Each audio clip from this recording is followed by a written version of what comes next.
Welcome back to the channel. Dane Scott from Dane Scott's Truckers Lounge. It's time to get going on getting rid of these bad boys here because they're so bad that I don't want to trust them. I'm leaving the patina on the truck, on the Crackerbox here, but I definitely don't want something this bad to cut my hands on and whatnot. So I'm having to drill out these screws because I want to keep the nut certs, and if I have to put in new nut certs, then so be it.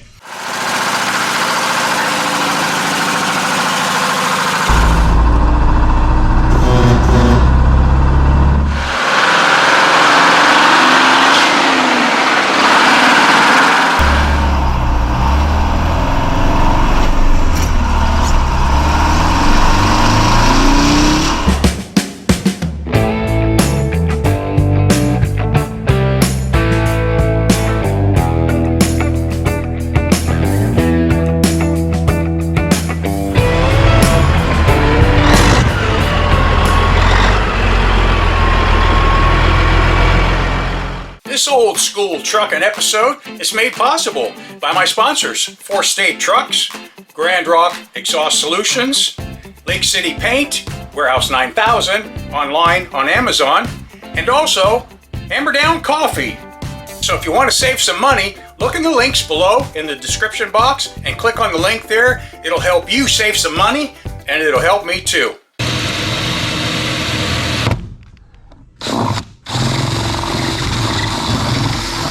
There we go. That's what we wanted. There we go.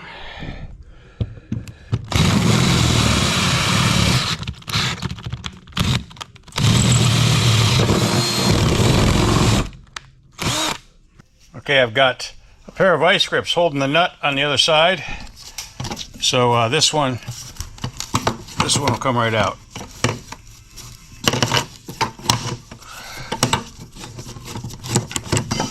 There we go.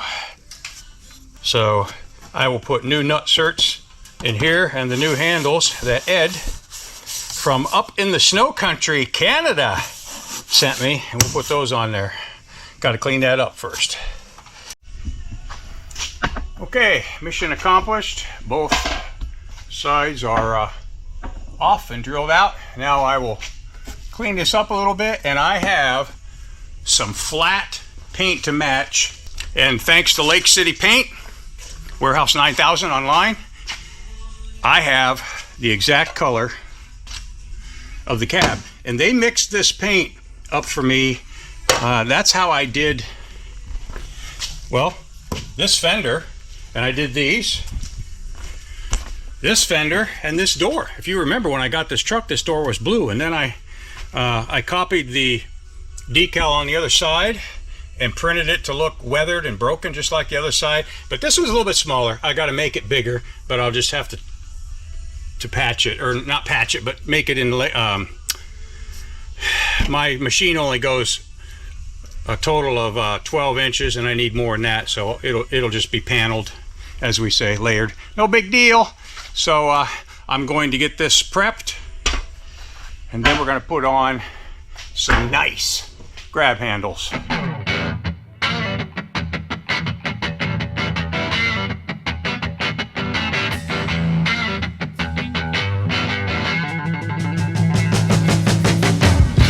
Doesn't have to be totally perfect. I'll throw a little primer on that and paint it, and I don't care if anything shows because that's the look I want. I want it flat in color and to look like the patina.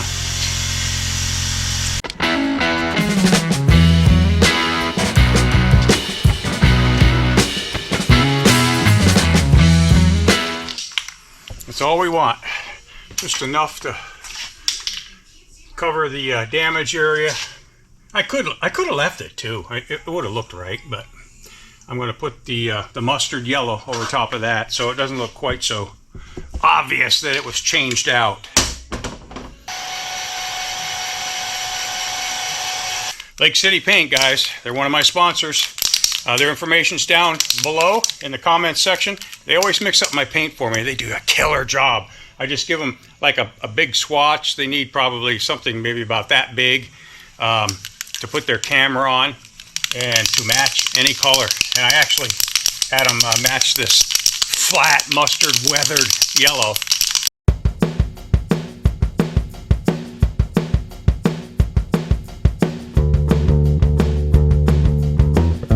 Yeah, I'm happy with that. The yellow is different all over this truck. It just depends on where you're at. So, you know, what looks like a certain yellow here doesn't look over there. Looks different over on this side because this side faced the east, so this got a lot more sun. Well, not a lot of sun. The front definitely got a lot of sun, and then this side would have been on the west as it sat for all those years. It got a lot of sun from the west. But you just want to kind of fade it in, and what I'm going to do is I'll come back with some strong thinner here, and I'll get these areas out that have been, you know, filled in by the paint, because I want those there. I don't want them to have paint dust. What we'll do here is we'll just take the lacquer thinner,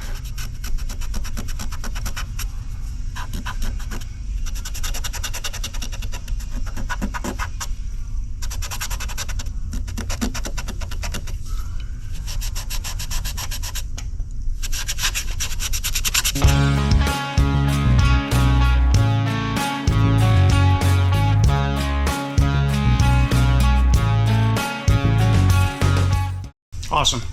Now we're ready to put new inserts in, so I got to drill the holes a little bit bigger, put the inserts in, and get the little bolts for it, and put the handles on. Oh man, I cannot wait for my car. Oh hey, you know, you guys can't really call yourself old school drivers unless you're gulping down some of this Hammer Down Coffee Company coffee.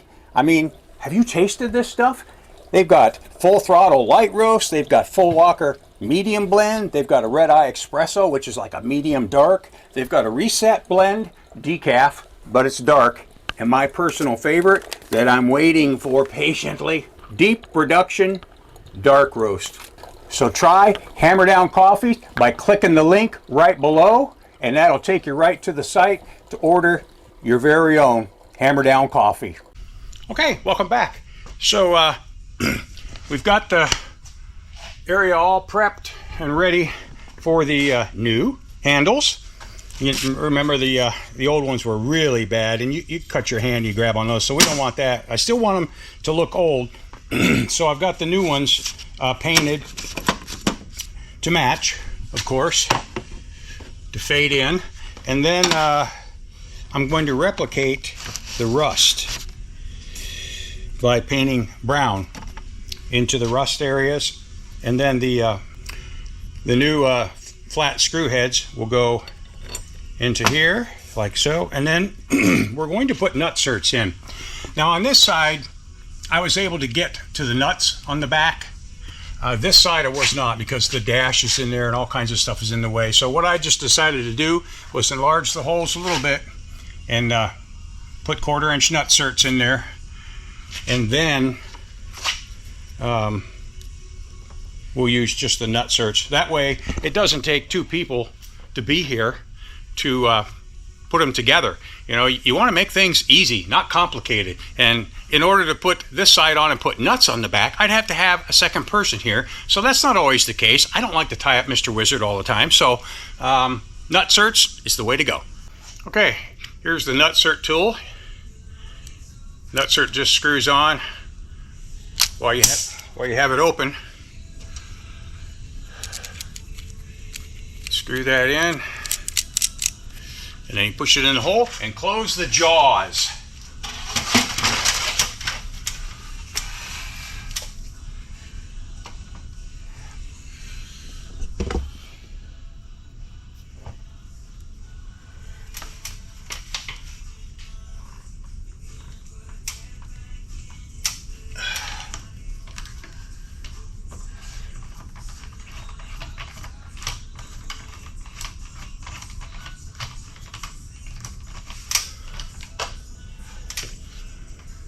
Okay. Here you go, just like so. So I'll do those 2. I'll do the rest, and then we'll put the handles on.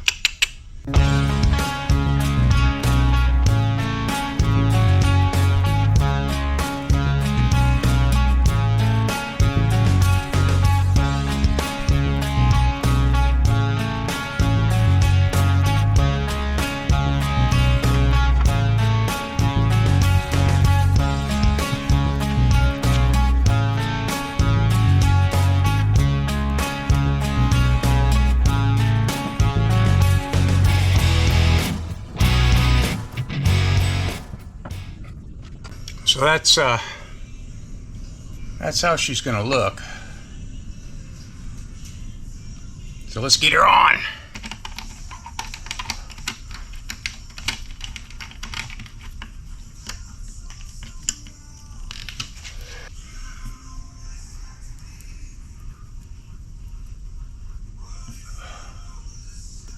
Okay, I'll add some more on here because getting a shine.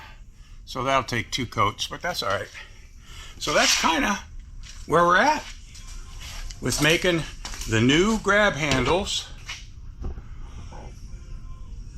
look like they're old, and that's why they're on there.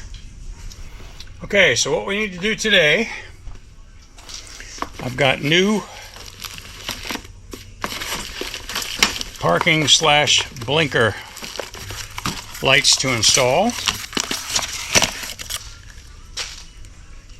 and they will go just like that, like the originals, only they're a little bit bigger, as you can see by the base, but I think they'll look awesome. And they're LED, so they will be nice and bright. So what we got to do is get to the back of these, and I already put new screws in here, and I don't know how I got to the back, but I can't get to it now to get up in there because there's a shield or something in there, and it's just hard to get in there without there's no room to work. So what I'm going to do is remove the buckets and get in from the side here. So I'm having to drill out the screws to get the bucket out.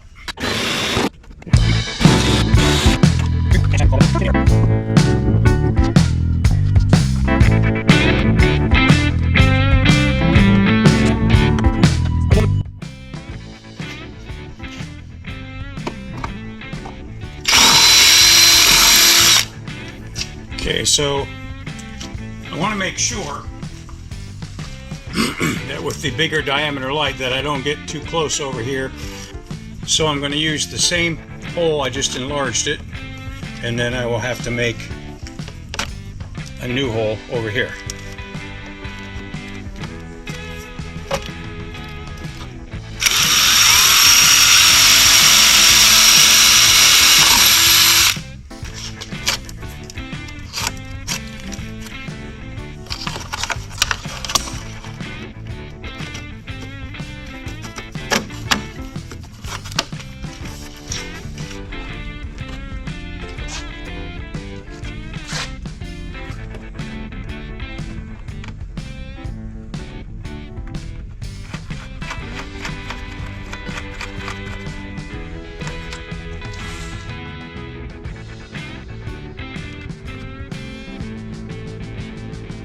Okay, we'll mark this one. This is the brighter lead, which would be for the turn signal.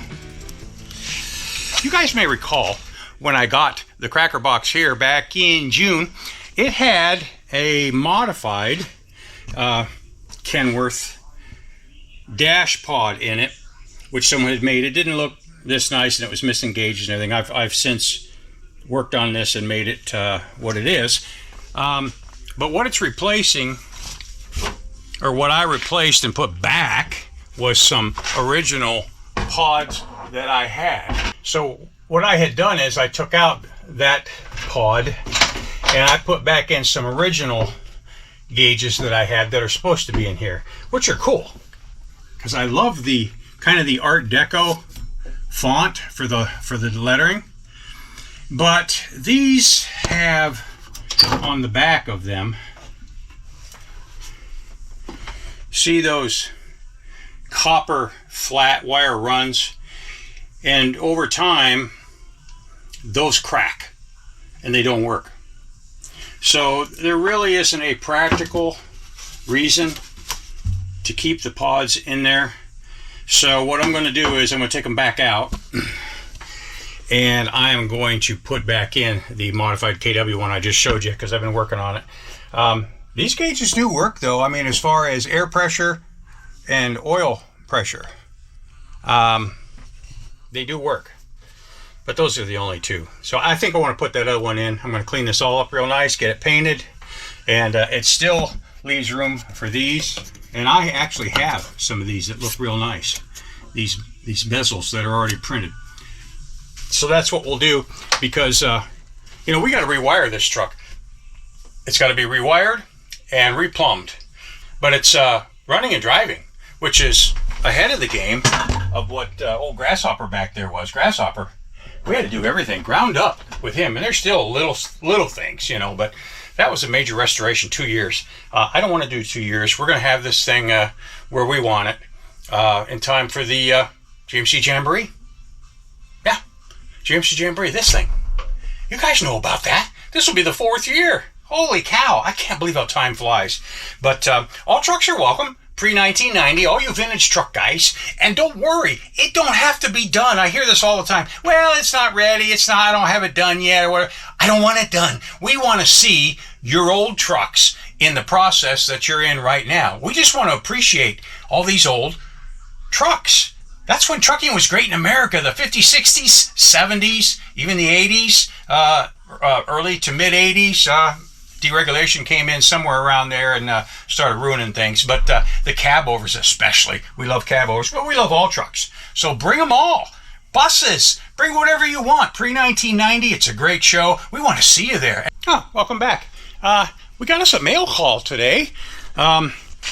Steve from Cincinnati has sent me a mystery box. So let's check it out. Always love these, and it's kind of heavy. A lot of you guys send stuff to hang up in the lounge and whatnot, or other places, because I'm running out of room. Okay. Woohoo! What do we got here? Ooh. Oh my gosh. This is oh my goodness. This is awesome. This is perhaps not truck related. Ooh, wait. What is this? This is a mug, a Big 4 mug. I'll get that out in a second when I got 2 hands. Oh my goodness, those are killer. I love these mugs. Yep, the Big 4 Autocar, Freightliner, Western Star, and white. Oh man, do I remember those days. And look at the condition. That thing's in beautiful shape, both of them, I'm sure.